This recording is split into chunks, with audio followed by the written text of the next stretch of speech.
Bonsoir à tous. Bonsoir à toutes, bonsoir à tous. Et bonsoir Laetitia. Bonsoir Audrey. Audrey qui a accepté gentiment d'animer cette conférence. Donc, Oui, parce qu'avec Laetitia, ça fait un petit moment que l'on se connaît, parce qu'on est de la même région. Et par contre, c'est vrai que habituellement, je ne suis pas une intervenante de l'Académie de la Nouvelle Vie, mais plutôt du groupe Hippocrate. Donc voilà, c'est en toute amitié que ce soir, je suis avec vous et avec Laetitia. Et donc, dans cette conférence, nous allons tous voir ensemble comment vivre et intégrer la spiritualité et la médiumnité au quotidien. Donc, parce que Laetitia, c'est une humaine comme vous et moi. C'est aussi une maman, une femme, une fille, une sœur, une compagne, une amie et également une guérisseuse holistique, messagère de l'âme et de l'esprit. Elle est médiatrice, elle transmet, elle transcrit, elle interprète des guidances et des canalisations. Donc, accrochez-vous pour le programme de la conférence ce soir, parce que nous allons donc parler spiritualité, éveil et médiumnité. Et en fait, on va surtout aussi parler des personnes, donc ça peut certainement être votre cas, qui avaient une sensibilité à l'énergétique, à la médiumnité, qui vous vivez des instants d'éveil. Et peut-être que vous ne vous sentez pas totalement compris. Peut-être que vous pouvez vous sentir également esselé, parce que c'est bien que ce sont des choses qui deviennent de plus en plus courantes à l'heure actuelle. Il arrive que l'on puisse se sentir seul dans son entourage. Et à ce moment-là, c'est bien de rejoindre une communauté avec qui on peut en parler et partager ses expériences. Donc voilà, c'est pour ça que nous sommes là ce soir. Donc, si vous voulez créer des moyens et des ressources pour mieux vivre votre éveil, votre spiritualité ou votre médiumnité dans le cadre familial, amoureux, social et professionnel, restez avec nous parce que cette conférence est faite pour vous. Si vous voulez également réussir à passer d'un mode séparé, c'est-à-dire que d'un côté il y a la spiritualité et de l'autre il y a la vie quotidienne, et que vous préférez plutôt intégrer un mode justement intégré, où la spiritualité et la vie quotidienne ne font plus qu'un, eh bien restez avec nous. Et si vous voulez aussi sortir donc de l'isolement, donc de la solitude, donc par rapport à ce que je vous disais précédemment, eh bien, restez dans cette communauté. Et si vous voulez enfin découvrir la puissance créative du partage et de l'intelligence collective, mais également goûter à la possibilité de co-créer un outil et un espace répondant à vos besoins et attentes pour vivre, intégrer la spiritualité et la médiumnité au quotidien, et bien nous allons voir aussi ensemble ça ce soir. Voilà, voilà. voilà, un gros programme, Voilà. un, un gros programme qu'on va essayer vraiment de faire en toute convivialité parce que c'est vraiment la qualité en fait que j'aimerais amener dans l'échange. Donc surtout posez toutes les questions que vous pouvez avoir à poser. Le principe, ou en tout cas ce qui m'a motivé à faire cette conférence, c'est que ça fait maintenant 5 ans que j'accompagne les personnes dans leur vie. Alors, soit des personnes qui n'ont pas ni de dons médiumniques, ni de dons de guérisseurs ou de soignants, et qui sont dans la découverte en fait de la spiritualité. À un moment donné, ils se sont rendus compte qu'ils n'étaient pas qu'un corps, qu'il y avait autre chose, qu'il n'y avait peut-être pas qu'une vie, et qu'il y avait très certainement autre chose, une partie d'eux qui va perdurer au-delà on va dire de la mort physique, hein, et qui se pose plein de questions parce que dans les moments d'éveil, quelle que soit la forme que prend l'éveil, quelle que soit la qualité de l'éveil, ça a tendance à remettre en cause tout notre mode de fonctionnement, notre mode de vie, notre vision du monde. On voit pas le monde et l'importance des choses de la même façon quand on a l'impression que d'être un corps périssable et quand on se rend compte que finalement euh, on a une part de nous-mêmes qui est immortelle, pardon, et qui va traverser les différentes vies. C'est aussi parfois une difficulté pour les personnes qui développent des dons. Et dans ce cas-là, c'est encore autre chose.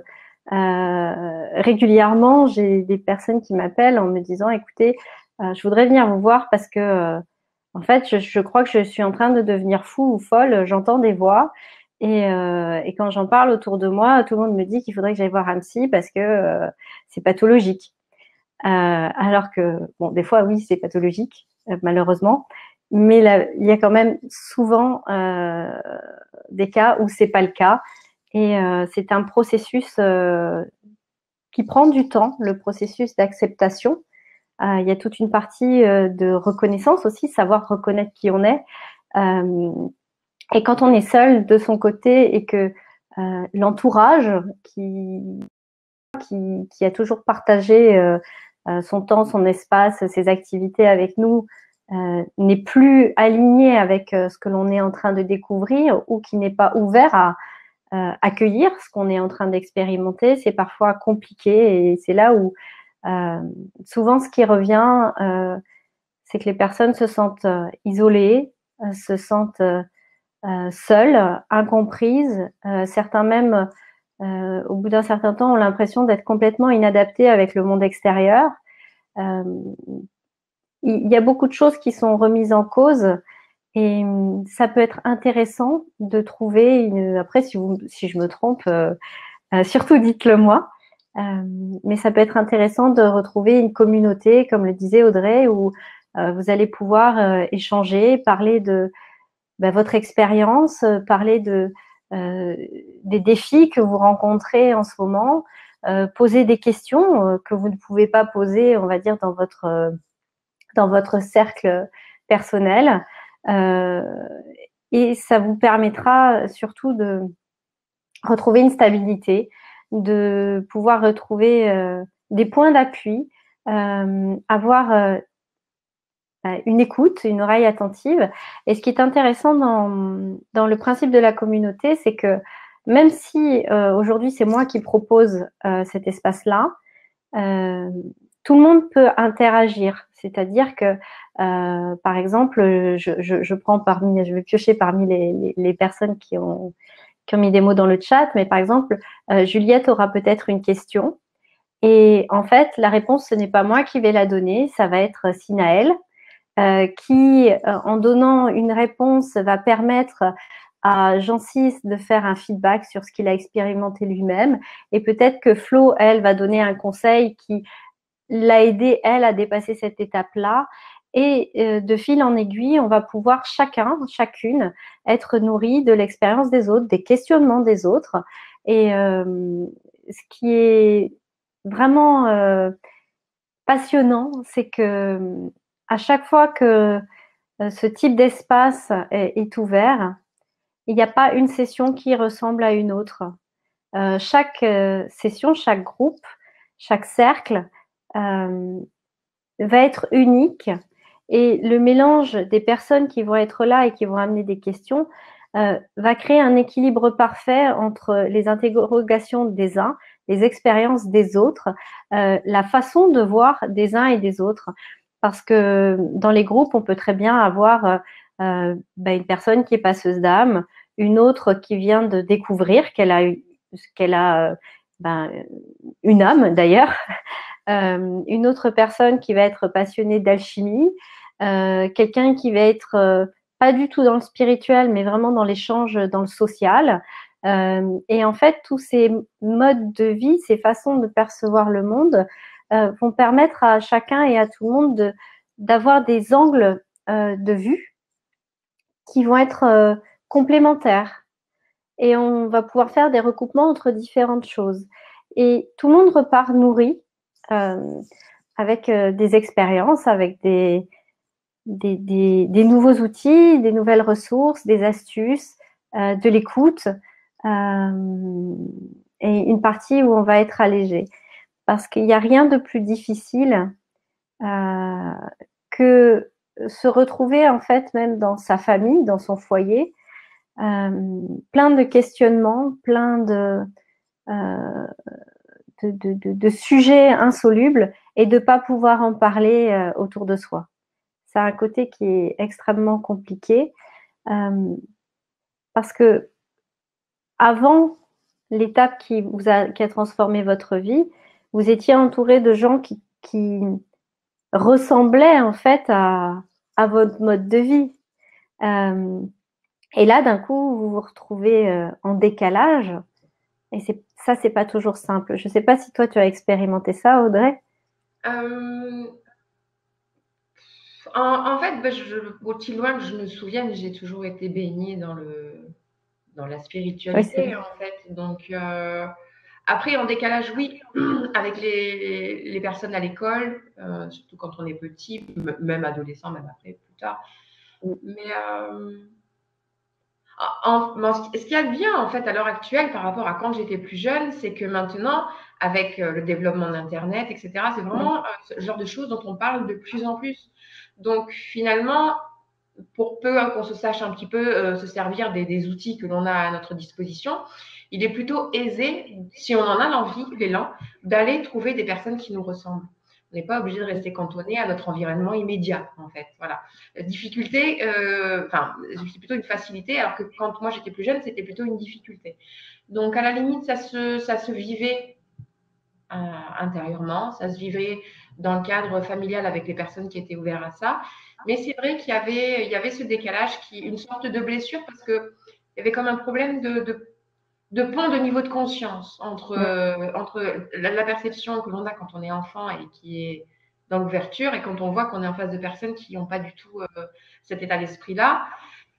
On s'y fait tant bien que mal, mais c'est vrai que ça génère un espèce de vide. Donc franchement, l'époque dans laquelle nous vivons, elle est super bienvenue. Je ne sais pas comment vous le faites, vous le vivez vous. D'ailleurs, si vous voulez partager vous aussi votre expérience dans le chat. Alors, Florence qui dit comment faire pour récupérer un don et où une capacité que l'on a reçue est bloquée dans l'inconscient. Alors, il y a plusieurs manières de pouvoir le faire. Euh, cette capacité, ce don dont tu parles, Florence, à partir du moment où il est là, disponible, il y a toujours une façon de pouvoir aller le récupérer. Si c'est vraiment l'inconscient qui le bloque, il y a des possibilités, notamment par le biais de l'hypnose. Il y a différents types d'hypnose qui peuvent permettre de faire ça. Moi, j'utilise plus particulièrement l'hypnose générative, justement parce que on va venir euh, trouver un accord, un arrangement avec l'inconscient pour que la raison pour laquelle il retient, il bloque cette capacité, euh, puisse être, on puisse répondre à son objectif, parce que si l'inconscient le bloque, ce n'est pas pour rien. La plupart du temps, il y a une raison de sauvegarde. C'est pour vous, pour éviter que vous ayez des problèmes, pour éviter de créer un danger. Et dans ce cas-là, il faut créer un accord gagnant-gagnant avec l'inconscient pour que, si cela est bon, juste et utile pour vous, vous puissiez récupérer cette capacité-là. Voilà, j'espère que ça répond à ta question, Florence. Et après, ça peut être complètement autre chose. Des fois, on a l'impression que c'est l'inconscient qui bloque, mais il y a une autre raison dedans. Il peut y avoir un canal qui est obstrué, il peut y avoir des corps subtils qui sont mal imbriqués et qui ne permettent pas d'avoir une fluidité suffisante pour pouvoir ouvrir la jouissance à cette capacité-là. Voilà, il faudrait regarder un peu plus en détail de quoi il s'agit. D'accord, donc on commence déjà à avoir des commentaires dans le chat. Et moi, je suis une nature curieuse, en fait. Donc, si vous êtes OK pour participer, est-ce que vous pourriez mettre quel don, quelle sensibilité, pourquoi vous êtes là, en fait? Pourquoi vous êtes là ce soir? Qu'est-ce qui vous motive? Qu'est-ce que vous avez envie de partager? Voilà, comme ça, comme on est une petite communauté, on n'est pas très, très nombreux. Ça peut être sympathique si tout le monde veut bien se présenter. Et d'ailleurs, oui, on voit que Nadia est d'accord avec nous dans le sens où effectivement, quand il est possible de se sentir seul quand on est ouvert à ces mondes-là et que notre environnement proche ne l'est pas. Mais après, Ouais. maintenant, comme nous sommes des adultes, nous avons aussi le choix vraiment de choisir avec qui nous avons envie de passer nos soirées, qui nous avons envie de fréquenter, etc., etc. Donc, ça se crée, hein, ça se crée. C'est bizarre parce que j'ai une amie, par exemple, elle est naturopathe et pourtant elle est vraiment dans dans la spiritualité, tout ça, mais dans son entourage, il n'y a personne. Elle ne peut pas parler de ça à ses parents, elle ne peut pas parler de ça à son mari, sinon il la cataloguerait secte et tout, donc elle se sent super seule. Donc à chaque fois qu'elle me parle, elle est trop contente de dire, elle lâche tout ce qu'elle a. En fait, ouais, ce sont trop plein de conversations qu'elle ne peut pas en fait avoir avec des personnes de son entourage. Et moi, je reste un peu sur le cul parce que je me dis, comment c'est possible? Comment c'est possible? Moi, j'en suis arrivée à l'heure actuelle où finalement, je n'ai plus de personnes qui n'évoluent pas dans ce monde-là, en fait. Tous ceux qui passent chez moi, tous ceux que je vois, ils sont dans ce monde-là. Et c'est vrai que c'est bizarre, c'est pas quelque chose de conscient, mais c'est juste pour dire que c'est possible, en fait. Et c'est possible, bien sûr, si votre famille, elle est un peu ric-rac et tout. Mais après, en ce qui concerne vos amitiés, ce sur quoi vous vous tournez, je sais pas. Je sais pas si c'est une question de s'autoriser à soi-même, de se dire, je suis comme ça, c'est ce qui m'intéresse et je suis ouvert à tout ce qui m'arrive et à toutes les personnes, toutes les possibilités qui viennent à moi, qui vont aller nourrir ce sens-là. Si c'est peut-être ça, si ça peut-être que ça tient juste à ça, en fait. Parce que j'ai l'impression que c'est quelque chose d'assez naturel. Je sais pas. Ouais, après, parce que tu as grandi avec ça, moi je vois, moi j'ai eu une expérience de vie qui est un peu particulière parce que j'étais ouverte à ça quand j'étais enfant. Mais il y avait cette espèce de forme d'incompréhension où les gens comprenaient pas en fait enfin, on disait que ce que je voyais n'existait pas, enfin bref. Et il y a eu vraiment une fermeture quand j'étais adolescente et j'ai même eu un accident de la route qui m'a fait perdre une bonne partie de et qui en tout cas m'a permis de mettre tous mes dons, on va dire, dans une boîte et que je les ai oubliés pendant 17 ans. Et du coup, j'ai construit une vie vraiment en mode, ouais, mono-incarnation. Et quand je me suis réveillée dans un groupe d'amis, dans un couple, dans une belle famille, qui étaient complètement fermés à ça. Et ils m'ont pris pour une folle, quelque part. Et c'était très compliqué de recréer une vie avec ça. C'était vraiment complexe, on va dire. Et c'est pour ça que quand tu dis on peut choisir, oui, on peut choisir, mais il y a des gens auxquels tu tiens, c'est des relations avec qui tu as des liens serrés qui sont pas du tout ouverts à ça. Et parfois, c'est aussi de la tolérance de pouvoir continuer à interagir à un niveau qui est différent avec ces personnes-là. Après, il y a le côté du travail aussi. J'ai jamais dit qu'il ne faut pas fréquenter le reste du monde, pas du tout, pas du tout, pas du tout. Parce que quand, enfin, évidemment, enfin, je veux dire, par exemple, j'ai un enfant, il va dans une école, il a des copains. Mais c'est vrai, ouais, tu dis, quand on a un enfant, rien que les conversations à l'école avec les autres mamans, des fois, c'est un petit peu compliqué. Ah oui, enfin, c'est pareil avec les filles du foot, donc il y a tous les parents du foot, etc.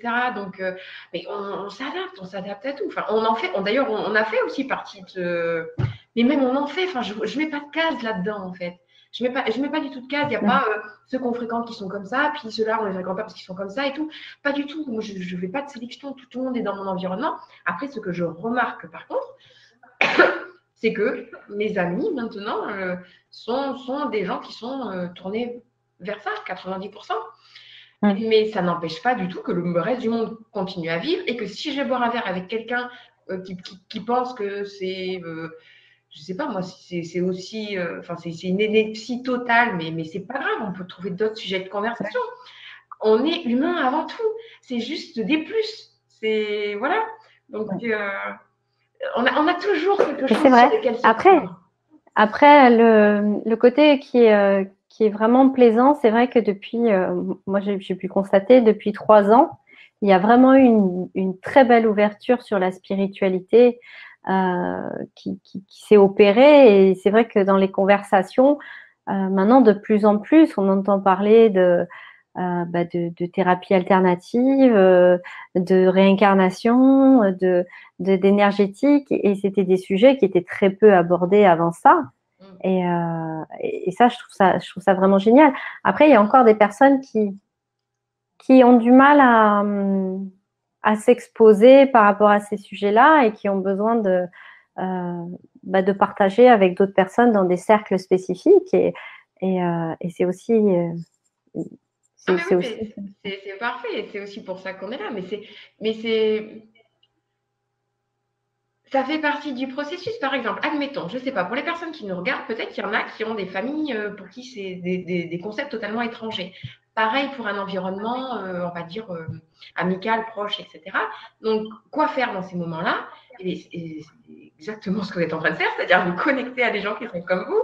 Et puis, je ne sais pas, aussi vous mettre sur des sites de rencontres amicales, enfin, ou des groupes Facebook, ou peu importe, et trouver des personnes avec qui vous savez ce genre d'intérêt-là en commun dans votre ville. En fait, voilà, c'est juste de lancer toutes ces connexions-là et que ça se fasse. Quoi. Et d'ailleurs, c'est Eh oui, à tout faire. Et il y a des questions donc, que tu serais OK oui, pour. on va les... Ouais. Oui, oui, moi je prends les questions au fur et à mesure. Hein, j'aime bien quand on fait des échanges et qu'on partage, hein, on est là pour ça. Ouais. Donc, alors il y a Jancy qui demande, être une zèbre, est-ce une aide ou un obstacle? Alors, ça dépend comment tu le vis, ça dépend comment tu l'acceptes. Alors, pour ceux qui ne connaissent pas le principe du zèbre, les zèbres, ce sont des adultes qui sont touchés de surdons. En fait, c'est des anciens enfants précoces qui ont des spécificités, en fait, dont une empathie qui est très compliquée et des capacités particulières. Et la plupart du temps, je dis la même chose, c'est que quel que soit le don que l'on a, ça peut être à la fois une bénédiction et une malédiction. Tout dépend de ce que l'on en fait. Être une zèbre, ça peut être extrêmement utile dans certains cas parce que on va pouvoir ressentir notamment euh, l'ambiance qu'il y a dans le lieu où on se trouve. On va pouvoir avoir une compréhension intuitive de choses qui se passent et qui ne sont pas dites. Après, la difficulté du zèbre, c'est que il a des boucles mentales répétitives qui sont extrêmement fatigantes. Et contrairement à ce que peut dire la littérature habituelle et certains spécialistes, moi je conseille vivement aux zèbres de se mettre à la méditation. La méditation va vous apporter enfin des instants de paix. Alors je dis pas que ça va être facile dès le départ, parce que c'est souvent très compliqué puisque le mental est très très très très présent chez les zèbres, parce que leur cerveau tourne à 2000 à l'heure. Mais justement, ça va être une bonne façon d'apprendre à ce cerveau à se mettre en stand-by. Ça va vous permettre aussi d'apprendre à créer des espaces de paix. La méditation, quand vous commencez, rendez-vous service, ne la faites pas assise ni statique. La plupart du temps, ce qui fonctionne bien, c'est de le faire en marchant, faire des marches méditatives. La première demi-heure, le premier trois quarts d'heure, vous allez être à fond dans votre mental et à un moment donné, ça va switcher. L'automatisme du mouvement récurrent va faire en sorte que votre inconscient va prendre le relais, votre mental va se mettre en pause et vous allez enfin pouvoir goûter un état méditatif et un calme particulier. Donc, et ça va vous permettre d'utiliser vos capacités différemment. Et dans ce cas-là, à partir du moment où vous arriverez à maîtriser ces dons que vous avez, puisque vous êtes un adulte touché de surdons, ça va pouvoir devenir une aide. Voilà. Après, n'hésitez pas, hein, il existe des groupes spécifiques justement pour les zèbres pour vous aider à avoir là aussi une écoute et un échange, mais c'est apprendre à se connaître, apprendre à observer nos propres processus pour pouvoir les maîtriser. Et à partir de là, ça devient vraiment une aide. Tu dis Oui. qu'ils ont des pensées répétitives, c'est ça? Oui, en fait, le zèbre a le cerveau tourne tout le temps et très, très, très, très vite. Mais est-ce que c'est les C'est-à-dire mêmes que, pensées qui. Un peu oui. comme tout le monde, hein, d'ailleurs. Hein. Est-ce qu'ils souffrent de pensées répétitives comme tout le monde? Tu disais, ils ont des pensées répétitives. Donc, ça veut dire que c'est la même chose qui mâchent encore et encore et encore? Oui, en fait, à partir du moment Ok. où ils ont une problématique sous le doigt, tant que la problématique n'est pas solutionnée, elle va tourner en boucle. Et ils vont D'accord. se refaire la même boucle mentale, la même discussion en boucle. et ils vont chercher la moindre option et refaire une boucle autour de l'option et ça va pas marcher. Donc, ils vont recommencer du début, ils vont refaire une boucle par cette option-là, par une autre option. Et en fait, ça peut rendre fou. Bah, dans ce cas, en fait, je pensais, oui, je te demandais juste une précision sur la question parce que je pensais aux fleurs de bac. Donc, pour les personnes qui ont cette problématique-là, peut-être prendre marronnier blanc, donc white chestnut. C'est une fleur qui est spécifique justement quand on a les trucs qui tournent en boucle tout le temps, tout le temps, tout le temps, tout le temps, tout le temps. Donc, faites-vous des vacances et prenez des fleurs de bac. Ouais, ça peut être une solution aussi. Merci pour ça. Ouais, ça marche bien. Hein. Moi, ça m'a bluffé les fleurs de bac, hein, vraiment. Ouais, ça fonctionne très bien. Et Ouais. Donc ça après, il se faut. suffit pas. Oui, voilà. Il y a toujours aussi, il faut y mettre du sien. C'est comme tout en fait. Ça fait pas le job à votre place. Donc moi, je suis entièrement d'accord avec Laetitia. Et oui, oui, j'ai une personne dans mes contacts, elle n'arrête pas de mettre des trucs sur les zèbres un peu partout. Donc je vois un peu le phénomène. Et plusieurs fois, je lui dis, mais respire, respire. Et en fait, non, non, non, non, non, je peux pas, je peux pas, je peux pas, je peux pas. Bah si, en fait, je lui ai dit, bah, respire, médite et tout. Et en fait, non, ça le... Mais j'ai l'impression aussi que c'est le fait de se gargariser, d'avoir un cerveau qui tourne machin, en pensant que c'est bien. Mais en fait, non, je pense que si vous cherchez l'efficience dans votre vie, si vous cherchez le bien-être, il faut que les méninges respirent également. Donc, moi, je suis complètement d'accord avec la méditation et aussi pour la marche. Parce que voilà, surtout quand on a un cerveau qui tourne à plein régime, le fait d'être passif comme ça et attendre que ça vienne, ça peut juste des fois faire monter en frustration plutôt que d'avoir en fait l'effet escompté, c'est-à-dire l'observation calme de ses pensées, c'est-à-dire vous êtes l'observateur, vos pensées, elles sont là, vous êtes au ciné et vous regardez ce qui se passe. Mais ça, c'est vrai que quand on a un mental qui va à 200 à l'heure, c'est compliqué. Donc, vraiment, la marche méditative, c'est une super chose. Et je pense aussi que tu dois avoir ça dans ta boîte à outils, la cohérence cardiaque. La cohérence cardiaque, Oui. ça équilibre aussi. C'est con, hein, vous faites ça 3 fois par jour, 3 fois 5 minutes par jour. Le fait que vous respirez sur 5 temps, vous soufflez, donc avec le nez, vous soufflez sur 5 temps avec la bouche, et vous faites ça 3 fois 5 minutes ou 15 minutes d'affilée, une demi-heure pour les vaillants. Mais ça, pour l'avoir expérimenté des semaines d'affilée, parce que j'ai pas, enfin moi aussi, ça va vite, et ça calme, mais ça calme, c'est extraordinaire, véritablement. C'est un cadeau que vous faites à vous-même si vous faites ça. Et il faut, voilà. En fait, il suffit juste d'être persistant, ça ne demande aucune compétence, juste de le faire. C'est ça, la ténacité, c'est une des capacités que le zèbre a. Après, il y a toute la part aussi de gestion émotionnelle. Ça, c'est un travail de reconnaissance des émotions et d'expression, d'observation, d'aller à la recherche des besoins. Mais voilà, il y a plein de possibilités différentes pour réussir à maîtriser votre mode de fonctionnement, en fait. Voilà. Je vois qu'il y a plein de messages qui s'ajoutent. Il y a Juliette qui écrit un message qui faisait résonance à celui de Nadia et à ce que je disais précédemment. Enfant, j'avais l'impression d'être une extraterrestre tellement je me sentais en décalage. Nadia, oui, moi comme Juliette.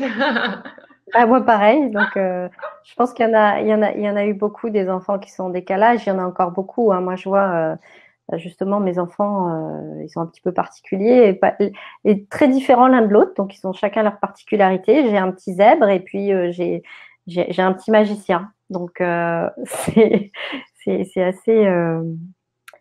assez prenant, on va dire. Mais on est à une époque où, heureusement, nos enfants arrivent un petit peu plus facilement à trouver leur place parce qu'il y a une écoute qui est différente. On avance aussi hein, au fur et à mesure. Et ça, c'est une bonne chose. Mais après, il y a le côté où aussi, le fait de s'être senti comme une extraterrestre dans le passé, ça a pu créer effectivement, tout à l'heure, on parlait de blocage inconscient. Il y a des fois des blocages inconscients à ce niveau-là. Parce que je vois que Florence parlait d'empathie et de lecture des sentiments et que c'était ça hein, qui était bloqué. Oui, oui. Et il y a plein de personnes qui ont répondu en fait sur leur capacité. C'est énorme. Hein. Ouais. C'est génial, c'est ça qui est bien. En fait, c'est ça que j'apprécie, c'est ce côté communautaire où tout le monde peut interagir et on peut partager les uns les autres sur ce que l'on expérimente. Et Florence, oui, l'empathie, la lecture des sentiments, ce qui peut bloquer aussi, c'est l'apprentissage, réussir à faire la différence entre ce qui t'appartient et ce qui appartient à l'autre. Parce que si ça se mélange trop, si tu as tendance à accueillir un peu trop durablement les sentiments des autres à l'intérieur de toi et que ton être n'arrive plus à faire la différence entre ce qui est à toi et ce qui est à l'autre, l'inconscient va venir faire barrière pour te protéger justement pour que ton unicité ne soit pas entamée par ce problème d'empathie trop importante. Donc ça peut se régler justement en apprenant à, à reconnaître les limites, enfin les limites, pas dans le sens limitation, mais là où tes corps s'arrêtent et là où commencent ceux des autres. C'est un apprentissage. Eh bien, dis donc, vous êtes plein de talent. C'est génial. On est en compagnie de verbeux plein de talent, c'est énorme. Donc non, vous n'êtes pas des extraterrestres, ou alors si vous l'êtes, nous aussi. Ouais, voilà, on est dans un groupe d'extraterrestres ou de terrestres extra, hein, pour exactement. le coup. Hein. Si t'intéresse extra, frappe dans tes mains.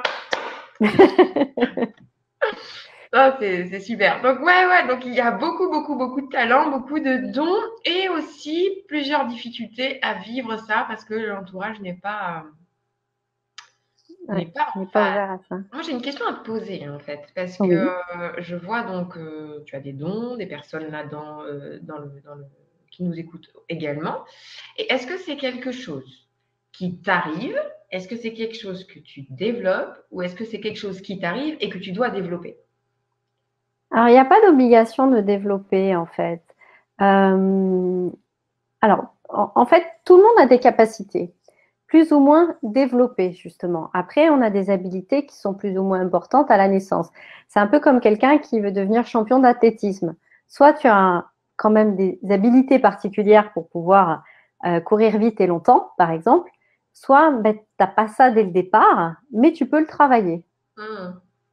Et c'est le cas pour tout le monde. En fait, les capacités, on va dire, parasensorielles, sont disponibles à tout le monde, mais certains ont des facilités plus que d'autres. Mais personne n'est obligé de les développer. Alors, je vais mettre quand même un petit bémol à côté de ça, parce que je vais revenir sur, juste avant de démarrer la conférence, avec Audrey, on parlait de la Mongolie. Parce que j'y suis allée il n'y a pas très longtemps et à la rencontre de chamans mongols avec qui on a partagé des moments très privilégiés.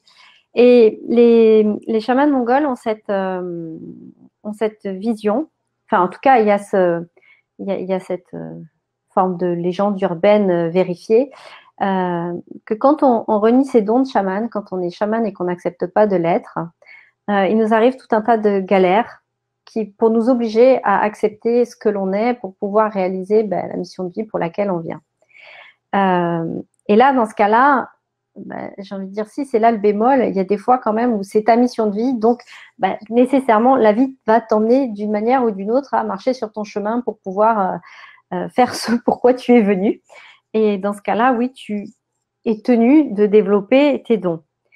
Mais tu peux toujours résister, c'est ton libre arbitre. Bon, ça risque d'être un peu douloureux, souffrant et tu risques de vivre dans la galère, mais tu as le choix de ne pas le faire.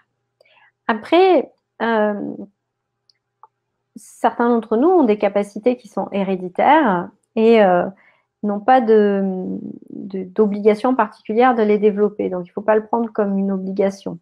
Et comment est-ce qu'on le sait, ça? Comment est-ce qu'on le sait? Parce que par exemple, il y a certainement des personnes qui se disent bon ben voilà, il y a tel don, ils vivent avec, tranquille, ils ne se posent pas trop de questions. Éventuellement, si quelqu'un demande un service, ils les aident et tout, mais ils ne font pas plus.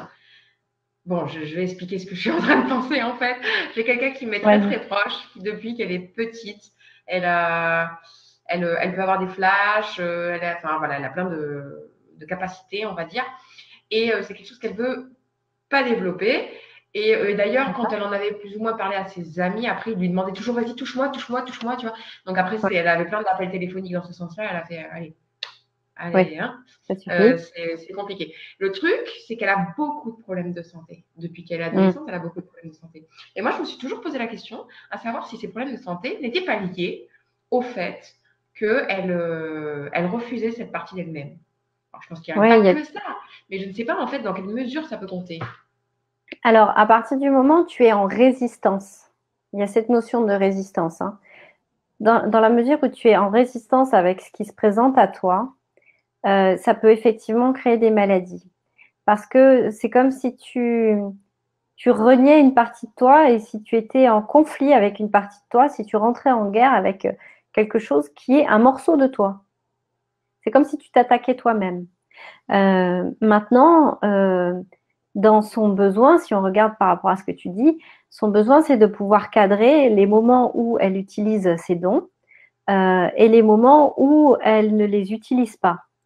Parce que le problème, c'est que comme elle ne met pas de cadre, les gens ont tendance à s'imposer à elle n'importe où, n'importe quand, n'importe comment.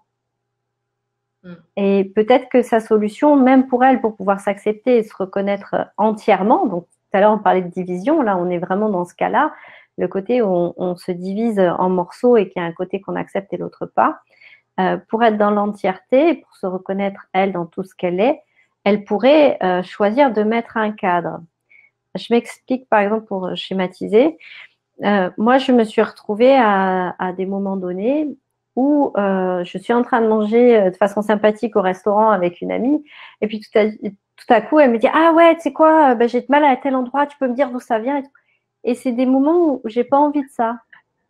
Et dans ces cas-là, gentiment, j'explique aux personnes qui sont autour de moi que je fais ça dans les moments où je travaille, dans un cadre particulier, et que quand je suis dans ma vie privée, dans ma vie intime, je ne suis pas disponible pour ça, parce que ça me prend de l'énergie, et que dans des moments de relâche, je me relâche. Et que donc, ce serait sympa qu'on parle de ça à un autre moment avec plaisir, mais que là, c'est pas l'endroit. Ça permet de garder une vie acceptable, agréable, avec des moments de loisir. Sinon, je pense qu'on devient fou. Ouais, t'as raison, c'est important d'être des cadres. Moi, je sais, mes copines, à chaque fois qu'elles viennent à la maison, tu me fais les cartes, tu me fais les cartes. Puis alors, il y en a une, elle m'appelle souvent, et tu peux me faire les cartes, s'il te plaît, s'il te plaît, s'il te plaît, s'il te plaît, s'il te plaît. Et c'est chiant, en fait. C'est hyper chiant. C'est ça. Elle dit, ben, je sais pas, moi, laisse la vie se faire. Vis la vie. Vois ce qui se passe. Donc, c'est vrai que quand on a. Il y a ça aussi. Il y a ça qui peut être un peu délicat de temps en temps. Quand on a des dons, effectivement, après. Ou il y a ce dont on parlait tout à l'heure. Ou alors, il y a un rejet de la part de la famille. Ou alors, il y a et moi, tu peux m'aider, et moi. Oui, c'est ça. Après, c'est mettre un cadre. Ouais. Ou apprendre à mettre un cadre, c'est souvent des bons outils pour se sauver soi-même, hein, de la folie. Et il y avait une question de Valérie. Donc, comment développer ses capacités de clairaudience? Pour développer les capacités, en fait, ça demande un équilibre personnel, un alignement spécifique. Quel que soit le don à développer, il y a toujours ce trio en fait de 3 éléments qui sont hyper importants, qui sont là de l'esprit, les aspirations de notre âme et ce qui se passe dans notre corps. Il y a le côté aussi d'être centré, d'être vraiment équilibré et d'être dans l'équilibre de qui l'on est, d'avoir un point d'appui à l'intérieur de soi et une forme de paix. C'est un travail en fait de retour à soi-même. Plus vous êtes aligné avec qui vous êtes, que vous êtes vraiment dans la version où vous êtes en résonance avec l'essence de qui vous êtes, et plus ça va être facile de développer vos capacités dans de bonnes conditions. Il y a aussi la notion d'ancrage, et ça, j'y reviens systématiquement. Beaucoup de gens ont cette croyance inconsciente que ce qui est important, c'est d'aller en haut. Sauf que pour pouvoir aller en haut, chercher ces connexions, c'est important d'être bien ancré. Parce que sinon, vous perdez pied et vous allez être, comment on dit, les gens vont vous prendre pour quelqu'un qui est tout le temps dans la lune. Vous allez être à côté de vos pompes, vous allez être complètement en dehors des composantes de la vie courante. Et ça, c'est un risque. C'est le risque de perdre pied, c'est le risque de vous perdre vous-même et c'est le risque que vous vous perdiez même au niveau de ce qui se passe dans votre tête, dans votre esprit, dans la manière dont vous voyez le monde.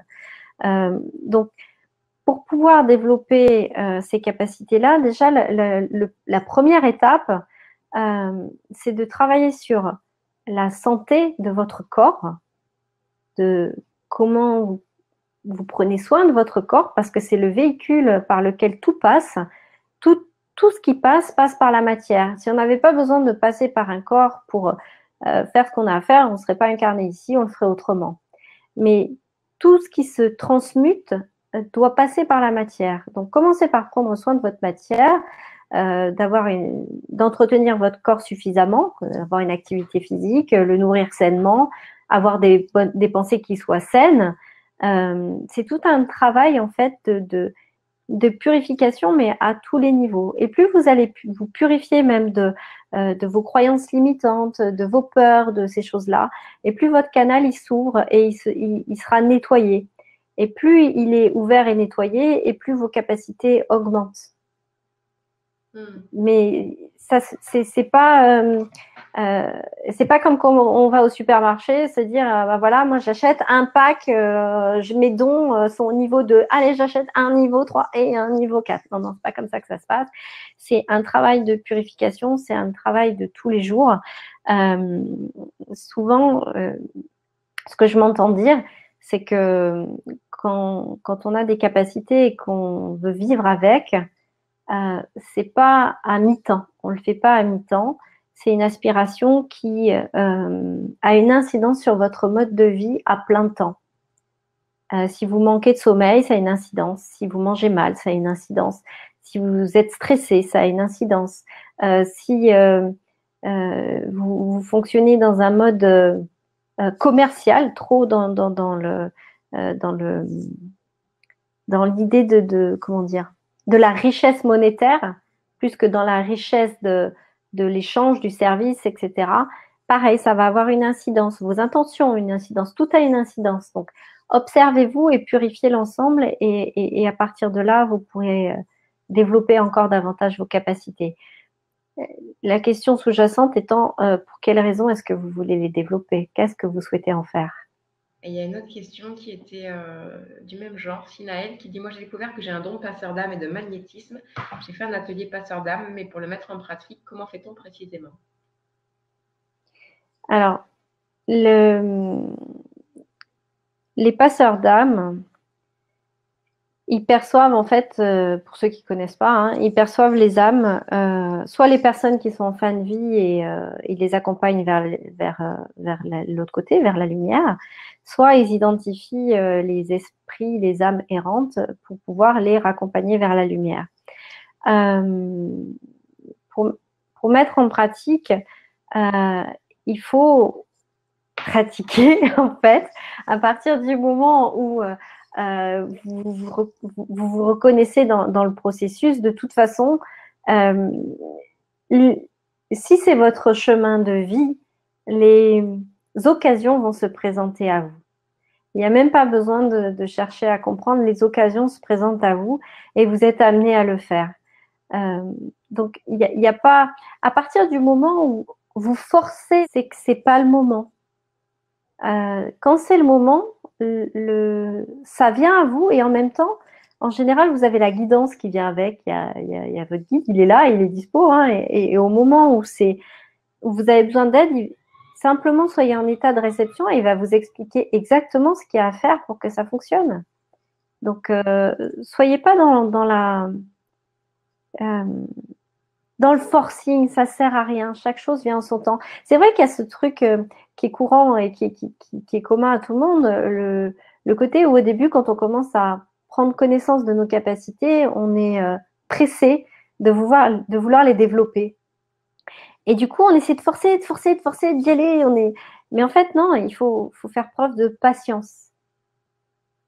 Alors, c'est toujours rigolo quand je dis ça parce que, alors pour le coup, s'il y a bien un truc dans ma vie qui m'a manqué très très souvent, c'est la patience. Un des mots qui me définit le mieux, je crois que c'est l'impatience. Mais pour pouvoir, là encore, avancer sur mon chemin, il a fallu que j'apprenne la patience Et les fleurs de bac m'ont énormément aidée sur ce point-là, avec un patient que tu dois connaître et qui a été un de mes meilleurs amis pendant un bon moment. Mais voilà, soyez patient, soyez tolérant avec vous-même, suivez le flux de la vie. La vie, c'est comme une rivière. La rivière, elle a un flux, elle a un rythme particulier. Cherchez pas à forcer, cherchez pas à remonter la rivière dans le sens inverse, vous allez vous épuiser pour rien.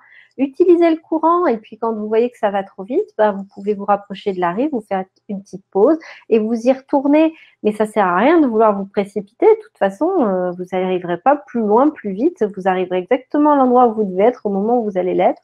Et si vous voulez trop vous précipiter, il va y avoir un rocher qui va vous arrêter pour vous reveniez au temps qui est juste. Pendant que tu disais ça, excusez-moi, je vais le dire, parce que je l'ai pensé, alors je vais le dire. Voilà.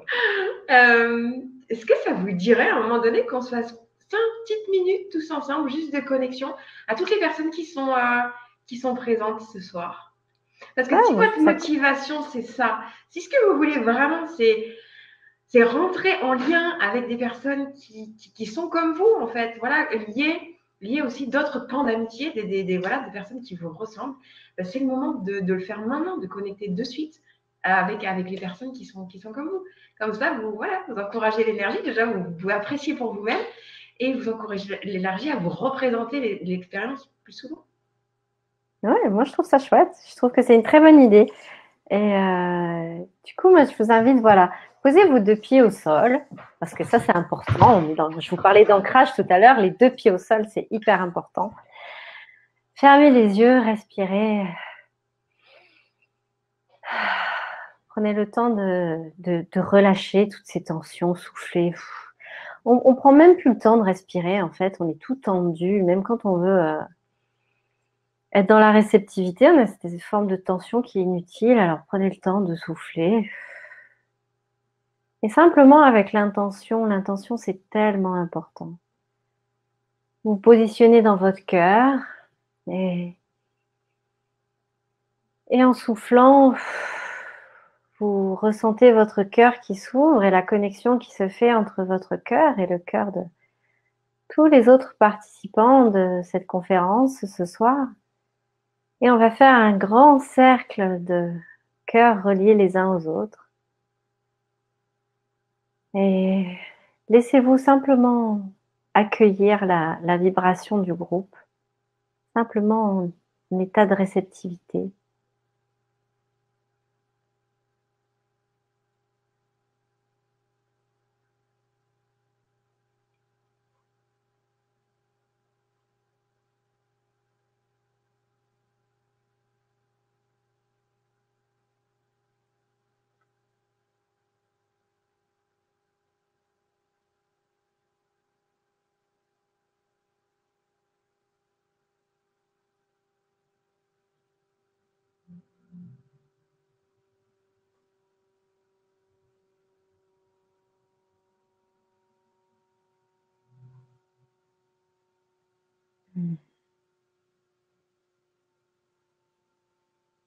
Prenez le temps de ressentir toutes les personnes qui sont là, présentes.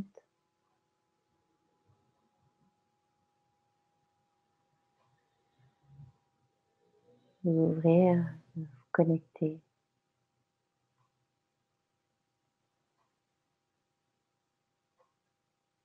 Super. Est-ce que ça fait pas du bien? Franchement, ah ouais, c'est relax.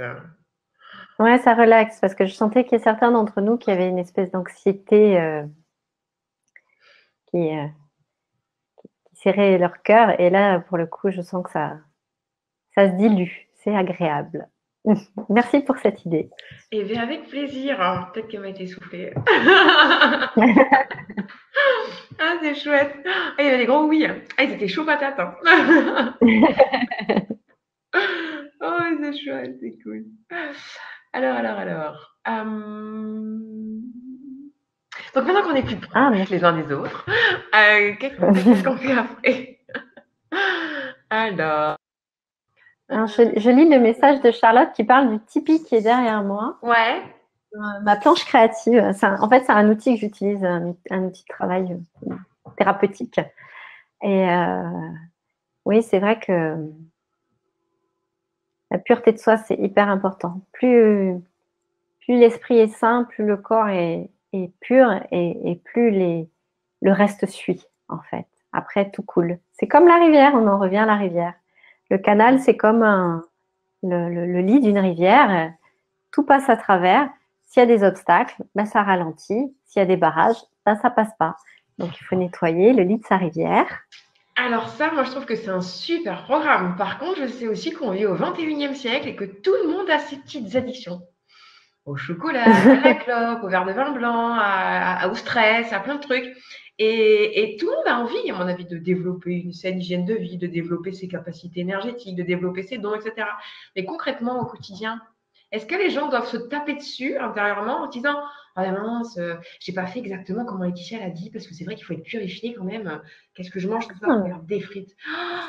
Voilà, comment on fait en Alors, fait? ouais, alors pour le coup, moi je voudrais sortir des credos que j'entends un peu partout. Et c'est vrai que moi je suis un peu. J'aime bien que les choses soient claires et qu'on soit dans la vérité. Et ce qui est important en fait, c'est de ne pas être en résistance. Il y a des choses qui sont bonnes pour certains, mais qui ne sont pas bonnes pour d'autres. Ce qui est important, c'est que vous puissiez vous écouter. Si vous avez envie de manger du chocolat,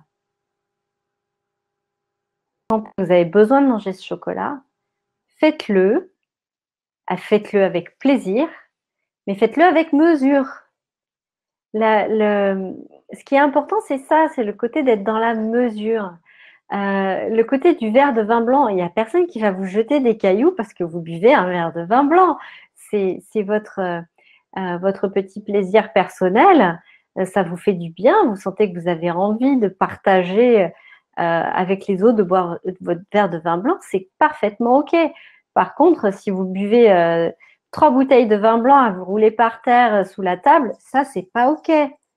Euh, c'est c'est une question de mesure. Alors moi, j'ai cette chance quelque part. Je suis un véritable melting pot en fait. Dans ma famille, on a des origines italiennes, allemandes, vietnamiennes. Enfin, il y en a d'un peu de partout. Et du coup, j'ai pu récolter plein de choses de tous les côtés.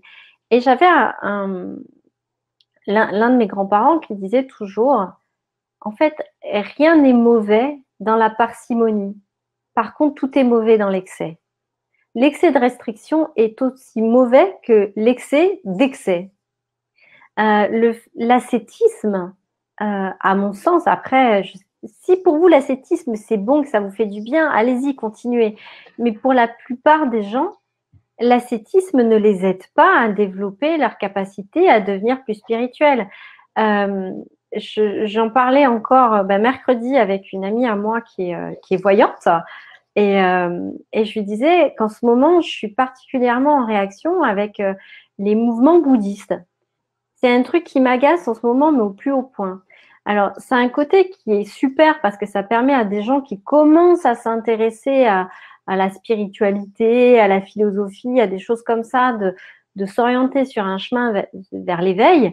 Mais après, à côté de ça, il y a toute une partie qui moi, m'horripile, le côté où vous devez faire des retraites silencieuses pendant je ne sais pas combien de temps, vous ne devez pas manger ci, vous ne devez pas manger ça, faut faire tout votre lot de prières obligatoire tous les jours, c'est des contraintes qui n'ont rien d'obligatoire. C'est une manière de pouvoir vous emmener à rentrer dans une méthode pour que vous appreniez à maîtriser certaines choses. Mais ça n'a absolument aucune obligation. Si vous vous obligez à le faire parce qu'il y a quelqu'un qui vous a dit de le faire, vous êtes dans le faux, c'est pas OK. Vous allez être dans la résistance, vous allez en fait faire ce que vous êtes en train de faire va avoir l'effet inverse de ce que vous voulez faire. Au lieu que ça vous ouvre, ça va vous contraindre, donc ça va vous contracter et vous allez renier une part de vous-même, cette part de vous-même qui est pas OK avec ça. l'idée, c'est que vous puissiez reconnaître toutes les parts de qui vous êtes. Il y a des personnes qui veulent arrêter de manger de la viande. Mais moi, je vois qu'il y a beaucoup de personnes qui vont passer dans un cap où ils vont arrêter de manger de la viande parce qu'on leur a dit que c'était pas bon de le faire. Et à un moment donné, ils vont se rendre compte que non, en fait, leur corps est en demande. Peut-être que ce qui est plus juste, c'est d'en manger moins ou de consommer différemment. Après, il y en a d'autres qui ont besoin de changer d'alimentation. Moi, je sais qu'il y a eu un moment où je ne digérais juste plus la viande rouge. Bah, je n'ai pas continué à me flageller, à me dire, ah bah si, tu vas continuer à en manger. Donc, j'ai arrêté. Mais le côté où, des fois, le repas, il y avait de la viande rouge, soit j'en mangeais pas et c'était OK, j'embêtais personne et je me sentais pas restreinte, soit j'en mangeais parce que je ne suis pas en lutte contre ça. À partir du moment où vous êtes en lutte contre quelque chose, c'est pas le bon chemin. C'est que vous avez raté un C'est morceau. surtout que ça va faire comme ça. Le problème, il va prendre de l'ampleur parce que plus on lutte contre quelque chose, plus on lui donne de l'énergie. Donc, c'est ça, vous nourrissez en fait. Quand vous luttez contre quelque chose, vous nourrissez ce quelque chose. Et ça, c'est un effet, c'est important de le savoir parce que le côté où il y en a plein des sujets en ce moment, hein, entre les pesticides, la maltraitance animale, etc., etc. Mais à partir du moment où vous mettez trop d'énergie à lutter contre ça, en fait, vous nourrissez le problème lui-même. Donc, en fait, vous avez l'effet inverse de ce que vous voudriez faire. Donc, oui, vous avez le droit de sentir que c'est pas OK pour vous, que vous n'êtes pas d'accord avec ça. Mais si vous restez accroché à ça un peu trop fermement, c'est pas bon non plus. Voilà, donc, ce qui est important, c'est de vous écouter, de ressentir ce qui est bon pour vous, d'écouter vos besoins, de trouver des manières d'y répondre, mais de travailler sur cette mesure, cette rectitude, la fameuse voie du milieu qu'on retrouve dans différentes philosophies et dans différents arts de vivre. Mais surtout, il y a ce côté-là où ce qui est bon pour vous n'est pas nécessairement bon pour votre frère, votre ami, votre compagnon, votre compagne ou pour quelqu'un d'autre. C'est bon pour vous. Ah ben c'est OK, c'est bon pour vous. Qui fait ça? C'est bon pour vous, faites-le. Par contre, votre solution n'est pas celle de l'autre.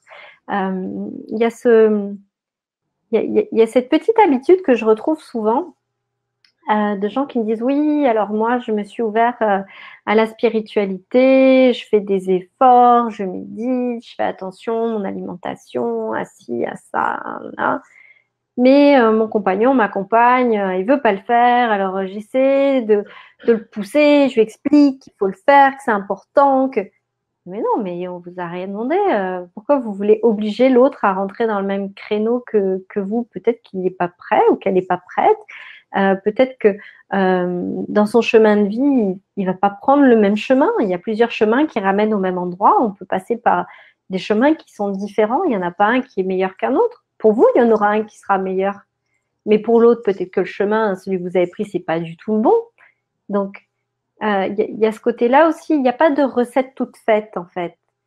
On est tous parfaitement différents. On est tous parfaits et imparfaits en même temps. Mais il faut être dans l'observation, dans l'écoute, dans l'accueil, dans la tolérance, on y revient. Mais voilà, il n'y a pas de, il n'y a pas de chemin tout tracé. On va mettre un T majuscule à tolérance parce qu'alors, vous comme moi, hein, on a tous le petit côté prosélyte, surtout quand on vient de découvrir quelque chose et tout. Non, mais toi, tu devrais le faire aussi. Ah non, mais tu te rends compte, il ne le fait pas, etc. Et chacun s'occupe de son derrière. C'est vrai. C'est-à-dire, on a tout le temps à savoir ce qui ne va pas chez l'autre, même si c'est il n'a pas la conscience éclairée. Ah, mais alors, est-ce que tu n'en as pas assez dans ton assiette? Est-ce que déjà toi, avec toi-même, tu as déjà tout réglé, c'est OK? Tu es complètement pleine et entière, wow, tu as créé la lumière à l'intérieur? Pas forcément. Moi, je ne connais pas beaucoup des gens comme ça. Par contre, j'en connais aussi beaucoup qui râlent après le conjoint, qui râlent exactement ce que tu disais, tu vois. Et moi, la première. Par contre, je me vois faire et je me dis, arrête. Mets-toi de tes fesses. Ah ouais. Oh, Imagine dans le sens contraire, si l'autre te disait oui, mais non, mais tu n'as pas compris, c'est pas comme ça que tu dois faire, tu devrais faire ça. Pourquoi tu veux pas le faire? Mais il a craqué, mais qu'est-ce qui lui c'est prend? Je ça, fais comme je veux. c'est ça. C'est qui lui pour me dire ce que je dois faire? C'est pareil, c'est pareil. Chacun a ses petites habitudes, ses petites envies, ses besoins, son histoire, son chemin de vie, ses vies antérieures, les bagages qui sont venus avec, ce que tu as récupéré de tes lignées aussi. Et après, observez-vous si vous êtes trop en réaction par rapport à quelque chose en particulier que vous reconnaissez chez les autres, pardon. Reconnaissez que ça existe aussi en vous et que en fait ce que vous voyez c'est le reflet de ce truc-là qui est en vous. Vous voyez mais en taille énorme en face de vous chez l'autre parce que sinon ça ne vous mettrait pas en réaction. À partir du moment où vous êtes en réaction, c'est qu'il y a un truc chez vous qui est en dissonance avec ça. C'est un petit indice qui est très parlant. Et faites attention à ça. Sinon, en fait, s'il y avait rien chez vous qui fait résonance avec ça, en fait, ça vous glisserait dessus, mais comme un savon mouillé sur un sol lisse, quoi. Ce serait, oh, il fait ça, bon, c'est comme il veut. Non, si vous êtes en réaction, il y a un truc à aller chercher. De pas hésiter à voir clair, surtout. C'est ça. Alors, Alexia qui dit, je n'ai pas tout entendu, comment pratiquer la cohérence cardiaque. Alors, c'est très simple. Alors, vous avez des applications sur votre téléphone, si vous avez des téléphones intelligents, enfin, tout le monde a ça, plus ou moins. Ou sinon, vous allez sur YouTube, vous tapez cohérence cardiaque. Et en fait, alors, peut-être dans un premier temps, vous pouvez juste suivre la boule, avec des petites musiques zen et tout. Et donc, elle monte sur 5 temps, elle descend sur 5 temps. Et vous, quand ça monte, vous inspirez avec le nez. Et quand ça descend, vous expirez avec la bouche. Et vous faites ça pendant 5 minutes.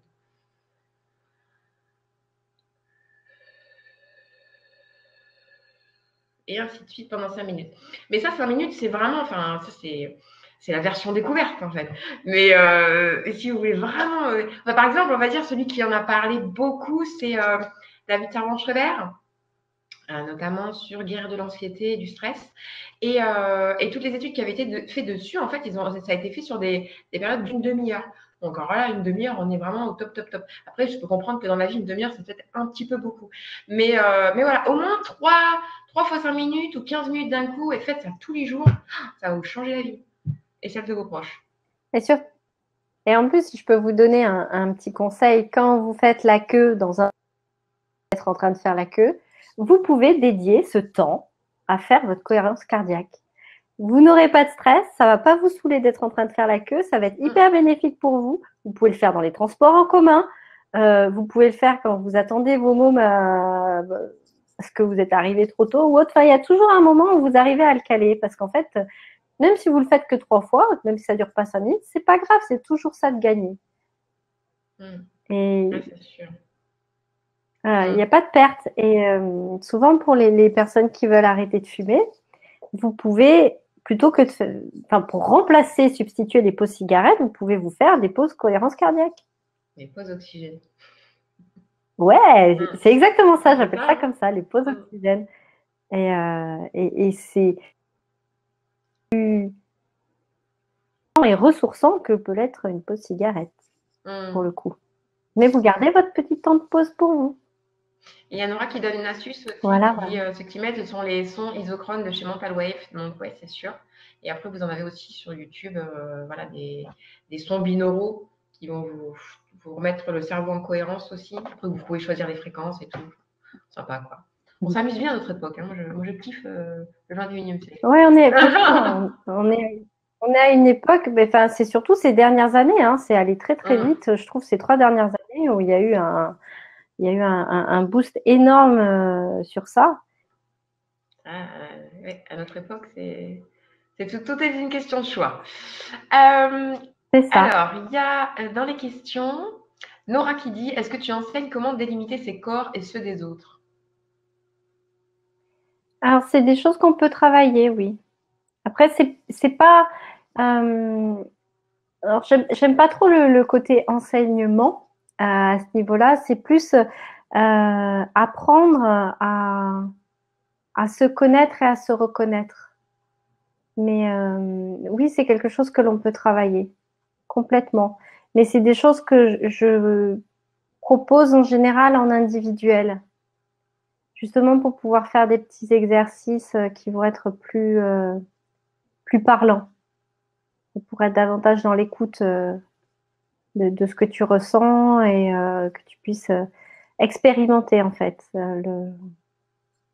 les les différentes limites, les différentes imbrications, je vais y arriver, des corps. D'ailleurs, il y a la question de Nadia juste en dessous. Pour les empathes, il faut apprendre à se protéger des émotions des autres, sinon cela devient vite épuisant. La méditation est un très bon exercice pour ça. Et oui, il y a aussi un énorme travail sur soi à faire, sur la limitation de son propre corps, sur l'ancrage dans son propre corps à soi. Parce que si on se fait absorber comme une éponge par les autres, c'est parce qu'on n'est pas vraiment chez nous, quoi. Donc, c'est ça. Oui, ça se travaille effectivement. Hein. C'est des parties qui sont importantes, c'est des cheminements qui prennent leur temps aussi. On en revient à l'observation de soi-même. En fait, toute notre vie, tous les apprentissages, les expériences de vie qu'on peut avoir servent à nous faire prendre conscience d'autres parties de nous. On apprend à se retrouver soi-même dans son entièreté et sa complétude. Petit à petit, on découvre un nouveau morceau et puis encore un nouveau morceau. Et souvent, je dis, c'est comme les perruques. D'abord, il y a le gros morceau qu'on voit qui n'est pas à nous, qu'on va enlever. Après, il y a un plus petit morceau qui va être plus condensé, mais qu'on va enlever aussi. On va ajuster au fur et à mesure, aller voir jusqu'au moment où c'est de plus en plus concentré. Et après, on fait de la dentelle. Mais c'est passionnant, c'est passionnant. C'est pour ça que ça sert à rien d'être pressé. Chaque chose en son temps et tout va bien. On arrivera tous là où on doit aller. Nadia qui dit ce que disent les chamans, c'est mon cas, exactement pour les problèmes de santé, finances et familiales. Mais donc, est-ce que ça voudrait dire que tu penses que tu as été d'une certaine façon élu? Parce que c'est ce qui se passe en fait là-bas. Il y a différentes façons d'être chaman. Ça peut être une hérédité familiale, ça peut être un coup de foudre, ça peut être évidemment le fait de savoir qu'il y a un élu dans le village où c'est transmis et que si la personne refuse son don, à ce moment-là, il va lui arriver catastrophe sur catastrophe, voire des grosses maladies, etc. Mais c'est aussi culturellement inscrit dans ces sociétés-là. Chez nous, c'est peut-être un petit peu différent parce que déjà, on n'a pas de chaman en tant que tel. Eux, ils ont vraiment un rôle social très important au sein de leur communauté. Nous, on vit différemment.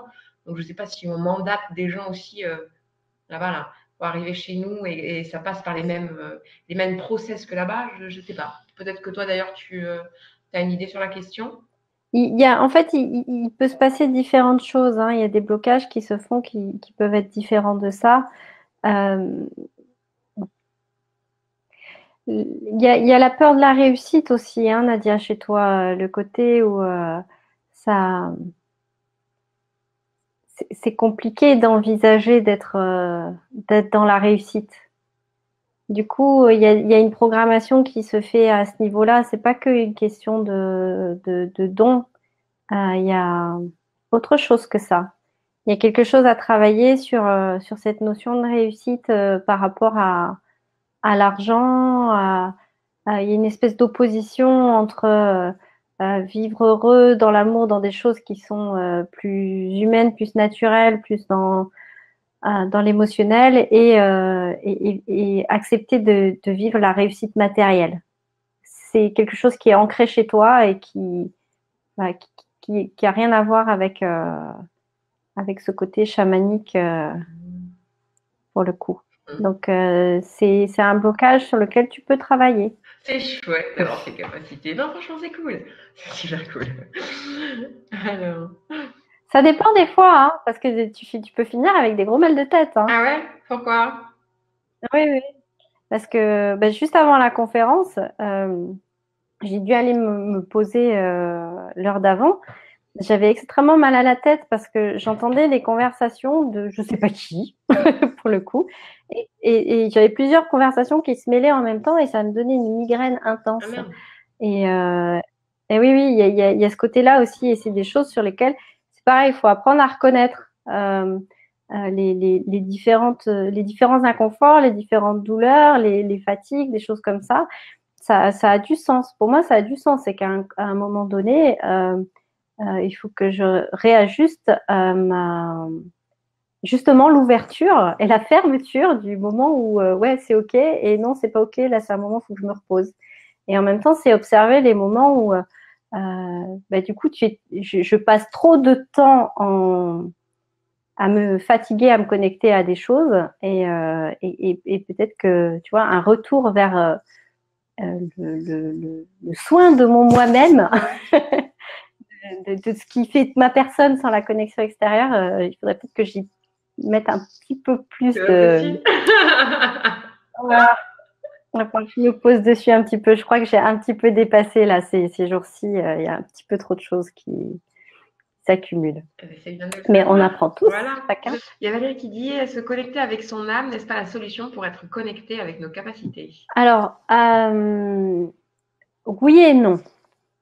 Alors, quand tu vas te connecter avec ton âme, tu vas pouvoir te relier aux aspirations de ton âme, aux enseignements, aux apprentissages que tu dois faire dans cette vie, le pourquoi tu es là et finalement suivre ton chemin de vie, avancer dans tes apprentissages, comprendre l'enseignement pour pouvoir passer au suivant et pouvoir être aligné dans ta vie. Donc ça, oui, dans ce sens-là, ça aide. Maintenant, il y a des capacités, comme je le disais tout à l'heure, qui n'a pas nécessité ni obligation de développer. Mais maintenant, si tu as envie de les développer, c'est très bien, fais-le, mais sans forcing et sans résistance en même temps. Mais effectivement, déjà, mais il y a la connexion qui doit se faire avec l'âme, mais il faut aussi qu'elle se fasse avec un esprit qui soit sain et un corps qui soit propre. Il n'y a pas que la connexion à l'âme, il y a l'ensemble en fait. C'est vraiment la trinité, hein, on en parle beaucoup. C'est vraiment la trinité entre les trois qui ouvre la porte à l'ensemble. Sinon, on reste parcellé. Il y a Christelle qui me souffle une question qui dit ne sommes-nous pas tous un peu chamans, même à l'insu de notre plein gré? C'est ce que je disais tout à l'heure. Hein, on a tous en nous toutes les capacités qui sont latentes. Maintenant, certains ont plus de facilité que d'autres à s'y connecter, à les utiliser, à les maîtriser. Et voilà, mais tout le monde a la possibilité, à un niveau plus ou moins intensif, d'utiliser ses capacités. Le chaman, c'est important de comprendre en fait quel est son rôle. Son rôle, c'est de faire le lien, le médiateur entre les mondes invisibles et le monde de la forme, le monde de la matière. Et on a tous une partie de nous qui est dans la matière et l'autre qui est dans l'invisible. Donc, c'est des capacités qui sont effectivement latentes à l'issue de notre plein gré, consciemment ou inconsciemment. Mais après, oui, voilà, donc ça dépend ce qu'on met derrière le terme chaman. Parce que c'est quand même une fonction. C'est comme si on disait, on n'est pas tous un peu médecins, on n'est pas tous un peu, je sais pas moi, bricoleurs, on n'est pas tous un peu, voilà, il y a des qualités qu'ils ont et que nous partageons tous dans l'humanité, mais avec quand même une expertise quand même. Parce que c'est pas n'importe quoi un chaman, hein, c'est surtout traditionnel, surtout vraiment traditionnel. Donc, comment travailler ces blocages et reconnaître les oppositions de réussite? Alors, il y a quand même des étapes dans la vie où il y a beaucoup de choses qu'on peut travailler seul et il y a certaines choses qui sont difficiles de travailler seul. Et je pense que tu es d'accord avec moi, Audrey. Je pense que tout le monde passe par un moment où on a besoin de quelqu'un d'autre pour pouvoir travailler notamment sur nos blocages. Parce que l'autre va pouvoir amener une brique qui va nous permettre de dénouer le problème. Une brique qui va peser dans la balance, qui va faire que l'équilibre va se transformer pour qu'on puisse le dépasser. Travailler un blocage, ça peut se faire de plein de façons différentes. Ça peut être une prise de conscience suite à un soin énergétique, par exemple, ou la maladie que l'on a pour racine le blocage en question et la personne va pouvoir, en vous le disant, vous faire prendre conscience de ça et le blocage va pouvoir se dissoudre. Il peut y avoir aussi des blocages qui sont liés à une information qui est là, qui est présente, mais que vous n'écoutez pas. Et dans ce cas-là, ça peut aussi se faire, par exemple, par de l'hypnose, ça peut être des blocages qui sont liés à d'autres vies, ça peut être, enfin, les blocages sont divers et variés, et le niveau de déblocage est pas toujours au même endroit. Donc, c'est à vous d'observer en fait dans vos processus à quel endroit, à quel moment est-ce que ça pêche. Et si vous n'arrivez pas à trouver la réponse, faites appel à quelqu'un qui pourra vous aider à trouver quel est le point de pivot, le point d'appui où on va pouvoir dépasser ce blocage, le dissoudre et pouvoir passer à une autre étape. Pour reconnaître l'opposition de réussite, on peut l'observer quand vous faites le point de ce que vous avez réussi dans votre vie et vous vous rendez compte que en fait, à chaque fois que vous vous engagez dans un projet, vous allez le laisser tomber, ou il va se passer quelque chose, une galère qui va faire que vous allez le laisser tomber, ou que pour X ou Y raison, en fait, à chaque fois que vous voulez mener quelque chose à bien, ça ne se fait pas. Alors, soit parce que vous avez un comportement qui va venir vous saboter, soit parce que c'est à un autre niveau et c'est la vie qui va créer, on va dire, un blocage matériel sur votre chemin pour vous empêcher de pouvoir réussir. Mais on a ce constat d'échec récurrent et vous n'arrivez pas à vivre dans la réussite de quelque chose. Ça se voit souvent de cette façon-là. Peut-on justement rater ces portes ouvertes? Alors, je ne sais pas de quelle porte ouverte on parle, mais oui, effectivement, il y a des gens qui ne veulent pas voir les portes ouvertes. Il y a des portes ouvertes, mais ils continuent à taper contre le mur qui est juste à côté. C'est les œillères, en fait. Des fois, on est comme ça et on voit que le mur en face alors que la porte est ouverte là. Mais c'est au-delà de votre volonté, en fait. On en revient à cette idée que des fois, il faut qu'il y ait quelqu'un qui vous dise « Hey, regarde, si j'enlève ton œillère, tu peux voir la porte ouverte là. Arrête de te taper la tête contre le mur. » Mais c'est pour ça qu'on a toujours besoin d'un plus petit que soi, des fois, ou de quelqu'un d'autre qui nous accompagne. Et il y a un cheminement qui se fait entre on est enfant, on est dépendant, on a besoin des adultes pour faire des choses. Puis on va vouloir être indépendant. Et une fois qu'on est indépendant, il faut accepter que l'indépendance, c'est une étape intermédiaire. L'étape suivante pour pouvoir avancer, c'est l'interdépendance. C'est-à-dire que vous allez pouvoir amener quelque chose qui va aider quelqu'un d'autre, mais en même temps, quelqu'un d'autre va pouvoir vous amener quelque chose qui va vous aider vous. Et c'est chacun a sa part dans les deux cas. Sa part de travail et sa part d'aide pour les autres. Et on peut aider les autres de plein de façons différentes. On n'est pas obligé d'être d'avoir une action, on va dire, dans le monde spirituel ou énergétique pour pouvoir aider quelqu'un d'autre. Vous pouvez l'aider simplement en lui souriant. C'est un des trucs les plus simples possibles. Vous pouvez aussi aider l'autre simplement parce que vous avez fait un travail de reconnaissance de vous-même et que vous êtes aligné, vous êtes accepté, vous êtes reconnu et ça permet à l'autre de voir que oui, c'est possible, lui aussi peut le faire puisque vous avez réussi à le faire. Voilà. Après, moi, ce qui me vient quand je vois est-ce qu'on peut rater des portes ouvertes, et la vie, elle est que possibilité infinie à chaque seconde. Tout se vit constamment au présent. Donc, à la limite, tu en as loupé une la seconde précédente, tu en as une dans l'instant même qui se recrée. voilà, ça se crée à chaque instant. C'est vrai. Donc, il y a pas de et si j'ai raté, est-ce qu'il va falloir que j'attende un cycle de 7 ans avant que machin, que les étoiles elles soient en faveur de ma. Non, mais rien du tout. La vie, elle se vit toujours, tout le temps, maintenant. Et les possibilités, elles sont infinies et elles sont tout le temps là. Donc, des portes ouvertes, il y en a en permanence. Mm. Et puis, soit on apprend, soit on apprend. Donc, bon, rien de raté. Donc. C'est ça. Soit tu apprends d'une façon, soit ça revient d'une autre façon pour que tu apprennes quand même, jusqu'au moment où tu daigneras apprendre ta leçon. Ça se représentera en boucle jusqu'à ce que ça se fasse. Et c'est l'histoire de la vie. Même pour les plus sourds et les plus difficiles, enfin, ceux qui sont les plus rebelles à l'apprentissage, ça va revenir. Vous ne pourrez pas passer outre, ça sera comme ça. Quand ça sera le moment.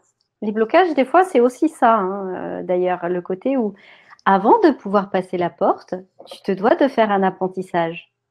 Tu ne veux pas faire l'apprentissage, tu ne peux pas passer la porte. Chaque étape doit être respectée. Alors attends, Nadia, je suis pas septembre, je débute. Quand ils viennent la journée, tout va bien, mais quand je dors et que je sens leur présence, j'ai soudainement peur. Est-ce que c'est seulement parce que ce n'est pas le moment? Alors, il y a peut-être un travail à faire aussi au niveau de la confiance, Nadia, et le centrage. Si tu arrives à avancer sur ces points-là, la peur sera plus là, en fait. La peur, elle est sur un déséquilibre, en fait, au moment où ça se présente.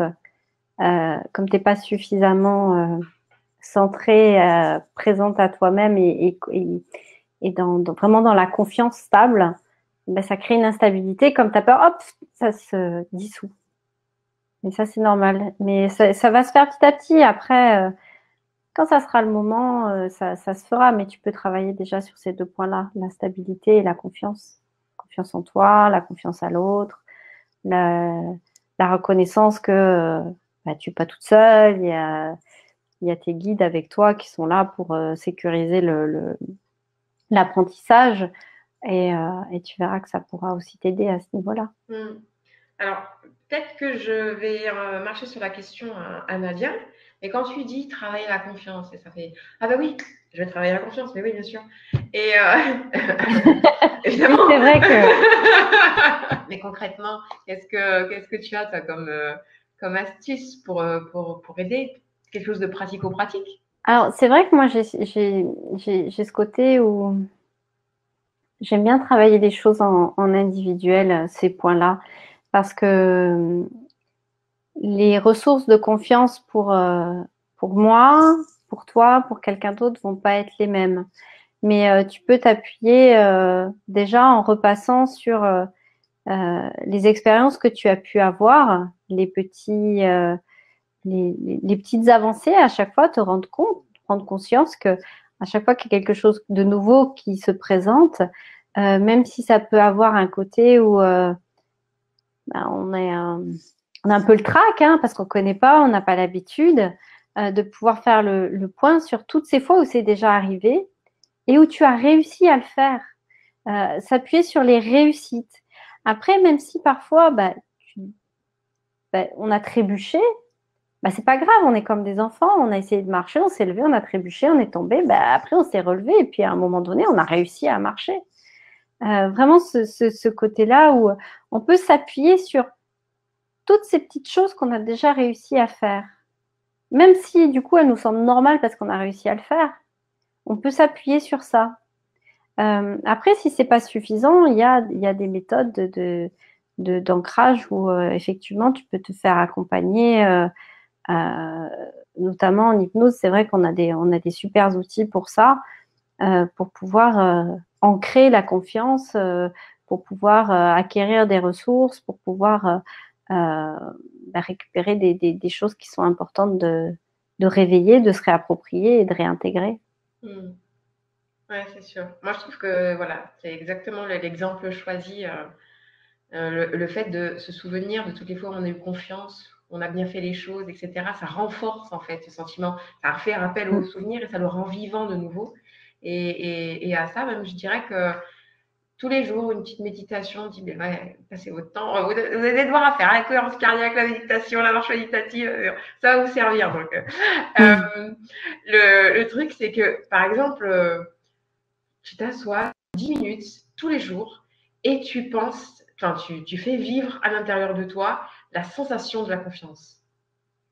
D'essayer d'aller choper la sensation de la confiance. Et tu le fais tous les jours, tous les jours, tous les jours, tous les jours, jusqu'à ce que ça devienne.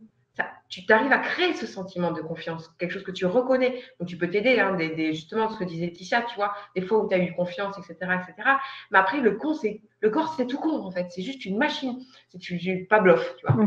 Tu lui dis, tu répètes des trucs, tu répètes, et ça rentre, ça rentre, ça rentre, ça rentre. Et une fois que tu vas avoir recréé ce sentiment-là, tu vas pouvoir y faire appel dans ta vie quand on a besoin.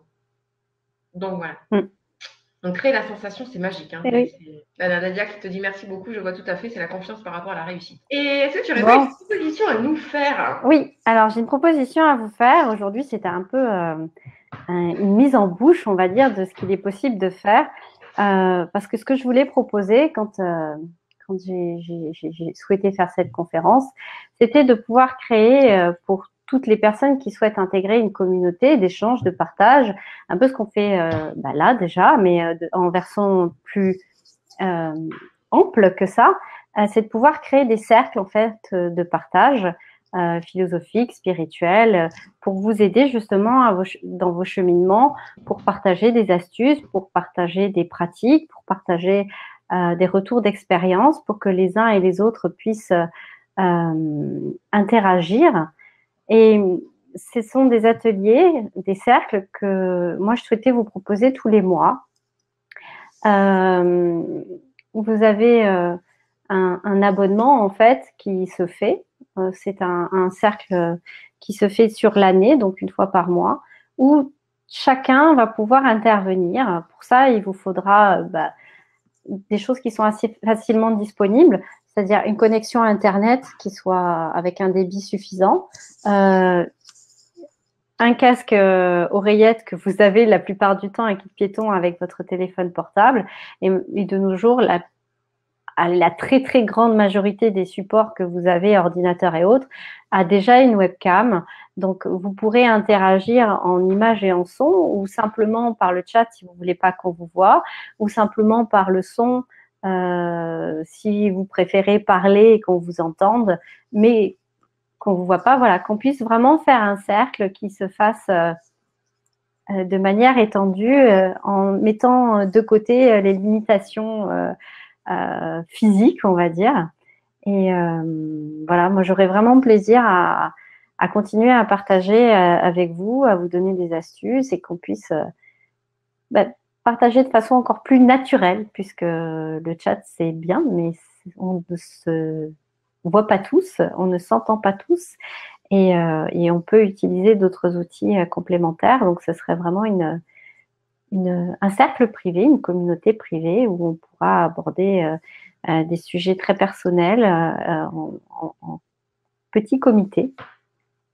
Et il n'y a pas de tabou sur tous les sujets que l'on peut aborder, il n'y a pas de limitation. Et voilà, moi j'aurais vraiment plaisir à vous proposer ça.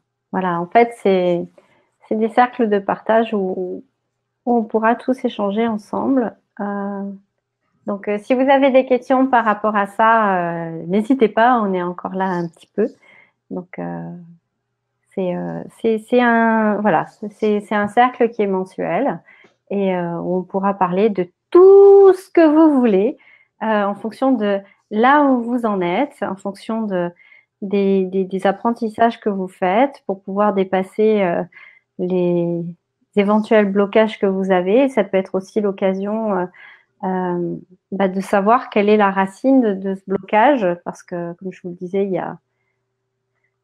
y a plein de sources, entre guillemets, différentes qui sont possibles. Et justement, grâce à ces ateliers, en fait, tu peux aider les personnes à gagner en compétences? Oui, bien sûr.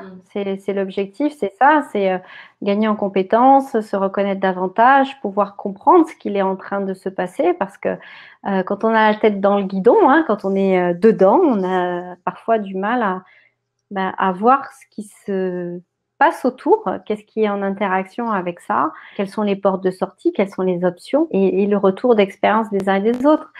C'est important, c'est que je me positionne toujours de la même façon. Je suis pas un maître, hein. Je suis là comme vous. Je participe au cercle. J'amène ma propre expérience, la lecture que je peux avoir de certaines choses dans le subtil. Et ce qui est très aidant dans ces cercles-là, comme j'ai pu le faire là par exemple avec Nadia, c'est que moi j'ai la vision du système qui est en train de se jouer, j'ai la vision de l'apprentissage qui est en cours et de là où il est important d'avoir une action et ça peut être très aidant. Et puis, c'est Donc ça moi, résout aussi la problématique dont parlaient plusieurs personnes en début de webinaire, à savoir l'isolement. c'est important le partage. Je parlais d'intelligence collective, c'est vraiment ça. Si chacun amène sa part et le met en commun avec les autres, ça devient quelque chose d'énorme. Il n'y a pas, on dépasse toutes les limitations en fait, parce que chacun a ses propres habilités, ses spécificités, son histoire, tout ce qui vient avec lui, hein. Et du coup, ça fait ça fait un ensemble de ressources qui est énorme. Et il y a une émulation qui se fait. C'est cette émulation en fait qui est magique dans les cercles de partage. Le côté où quelqu'un a un problème et quelqu'un d'autre a la solution, ou une partie de la solution, mais la troisième personne a l'autre partie de la solution. Et du coup, il n'y a plus de problème. Ça a fait hop, et c'est. On n'a plus qu'à en profiter. Et alors, est-ce qu'il y a des dates précises pour les commencements des ateliers? Alors oui, j'ai fixé des dates, elles sont déjà, Oui. elles sont déjà définies. Après, j'ai essayé de les mettre à l'avance pour que chacun, chacune puisse s'organiser et en fonction de la fin de l'année, notamment parce qu'on est tous un petit peu tendus souvent autour des fêtes de Noël. Donc les dates, le premier atelier, ce serait le 8 novembre. Après, c'est le 6 décembre. En janvier, c'est un petit peu décalé du coup pour que chacun puisse profiter de ses vacances de fête de fin d'année en famille. Et on reprend le 10 janvier, 7 février, 7 mars, 4 avril, le 6 juin, le 2 juillet, le 1er août et après le 29 août pour que vous puissiez faire la rentrée sereinement. Et après le 3 octobre. Voilà, donc c'est principalement des débuts de mois, sauf autour de Noël et de la rentrée où tout le monde est un petit peu chamboulé. Il y avait une question. Je vais te la Oui. retrouver. Donc, c'est Karine qui demande: bonsoir, depuis quelques jours, je pratique l'écriture automatique, mais c'est une communication uniquement par dessin que j'ai un peu de mal à interpréter. Est-ce mon guide? Comment faire pour comprendre les dessins et le message qu'il veut me dire? Alors, c'est une bonne question. Là, pour le coup, moi, je suis pas très. Je connais pas. L'écriture automatique, c'est quelque chose que je ne pratique pas. Maintenant, ce que j'entends là tout de suite, c'est que ce n'est pas ton guide qui te donne ces dessins-là, c'est quelqu'un d'autre. A priori, ce pourrait être les dessins plutôt d'un enfant. À toi d'écouter ton cœur intuitivement, tu pourras comprendre quel est le message. Voilà, ça se passe à ce niveau-là en fait. Ne mentalise pas ce que tu vois pendant que tu es en train de réaliser en écriture automatique ces dessins-là. Connecte-toi à l'information qui vient avec. Vraiment être en réceptivité à la fois du mouvement, mais aussi de la vibration qui vient avec. Voilà, l'information viendra à ce moment-là. Moi, j'aimerais savoir si vous avez passé un bon moment, en fait. Comment vous vous sentez suite à ce temps, cet espace qu'on a partagé ensemble? Est-ce que ça a répondu à vos interrogations? Est-ce que ça répond à un besoin que vous auriez? Est-ce qu'il y a autre chose? Est-ce qu'il y a des choses qu'on n'aurait pas abordées et que vous aimeriez avoir en termes de ressources? C'est vrai que voilà, c'est toutes des questions qui sont importantes pour moi parce que ce soit cette conférence, que ce soit les cercles, mon but c'est toujours d'abonder sur des choses qui vous manquent, des choses dont vous auriez besoin, un soutien, autre chose. Voilà, on est dans l'interaction en fait. Eh ben, en attendant d'avoir des réponses, moi j'ai passé une excellente soirée. Merci à toi et merci à tous ceux qui seront présents ce soir. Donc, je ne sais pas pour vous, mais moi j'ai une patate d'enfer, mais vraiment j'ai la wouh. Je me dis, après cette conférence, il va falloir se mettre à la tisane de valériane, au moins 2 pour dormir. Donc c'est vraiment chouette. Mais c'est cool, tu vois, quand je sens, tu vois, comme ça qu'il y a de la bonne énergie, c'est qu'il y a de la bonne énergie. C'est chouette. Donc, et d'ailleurs, merci aussi parce que vous avez tous contribué à m'en donner. Et donc, et voilà, un grand merci pour ce moment. Moi aussi, franchement, j'ai passé un super moment. Je suis vraiment contente que tu aies accepté de co-animer cette conférence avec moi. Écoute, on a des retours que Christelle nous retransmet de Poema Giteniou. Je suis désolée, hein, peut-être que je coupe un peu le nom, qui dit qu'il se sent entendu et reconnu. Je suis vraiment contente que ce soit le cas. Et Dominique Fresnay qui dit c'est super, merci. Poema qui dit merci beaucoup. Valérie aussi, très bonne soirée. C'est vraiment avec plaisir que je le fais. Et voilà, j'espère vous revoir bientôt, vous retrouver dans les ateliers pour qu'on puisse partager encore plus en profondeur en mode privé, parce que là, c'est vrai que c'est une conférence qui reste publique quelque part. Et on pourra rentrer dans des sujets bien plus pointus, de façon plus profonde aussi. Voilà. C'est entendu, c'est noté pour tout le monde. Conservez bien le lien, les dates et l'inscription d'ailleurs. Et puis nous allons nous quitter sur ces belles paroles. Bonne soirée à tout le monde. Merci à tous, à toutes. Merci à toi, Audrey. Merci aussi à NV qui m'a donné l'opportunité de passer en mode conférencière une fois de plus. Et au plaisir de vous retrouver tous et toutes. Je vous souhaite une très belle nuit.